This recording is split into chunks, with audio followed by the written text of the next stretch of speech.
ছেলে মানে অল্প বয়সেই পরিবারের সব দায়িত্ব নিজের কাঁধে নেওয়া। হার মেনে নেয়া আমাদের সবচেয়ে বড় দুর্বলতা। সফল হওয়ার সবচেয়ে ভালো উপায় হলো প্রতিবার হার মানার আগে আরেকবার চেষ্টা করা।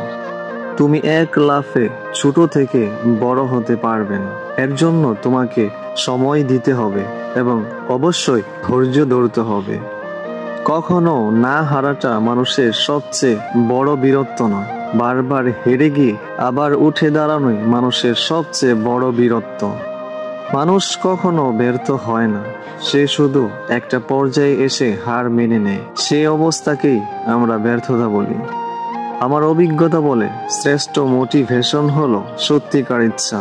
সত্যিকার ইচ্ছা থাকলে কোনো বাধাই মানুষকে থামাতে পারে না। কোনো ঘটনা পুরোপুরি না শুনে মন্তব্য করা উচিত নয়।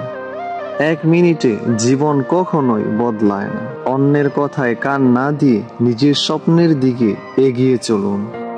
তোমার সমস্যাটির জন্য অন্য লোকের উপর দোষ দিয়ে তুমি কখনোই এগুতে পারবে না।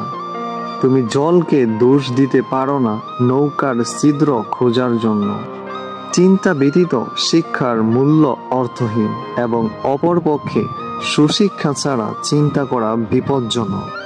সূর্য ডুবার সময় কিছুক্ষণের জন্য আকাশে ভোরের মতো রং দেখা যায়, যাতে মানুষ আশা করে কাল আবার সকাল হবে।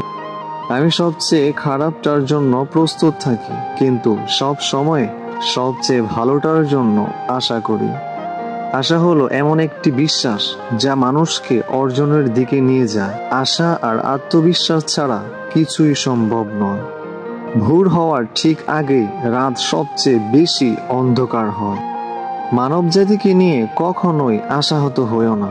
মানবজাতি একটি সমুদ্রের মতো। কয়েক ফোঁটা পানি দূষিত হলে পুরো সমুদ্র দূষিত হয় না। আশা হলো মানুষের কাজ করার পেছনে সবচেয়ে বড় একটি চালিকা শক্তি। যতক্ষণ জীবন আছে ততক্ষণ আশা আছে। ভবিষ্যতের স্বপ্ন নিয়ে আশা করার চেয়ে দারুণ কিছু আর নেই। যদি তোমার সামনে হতাশার কালো পাহাড় এসে দাঁড়ায়, তুমি তাতে আশার সুড়ঙ্গ কাটতে শুরু করো। তোমার নাম জানার পর থেকে সুখ তোমাকে পাওয়ার আশায় ছুটে বেড়াচ্ছে। আমি মূলত একজন আশাবাদী মানুষ।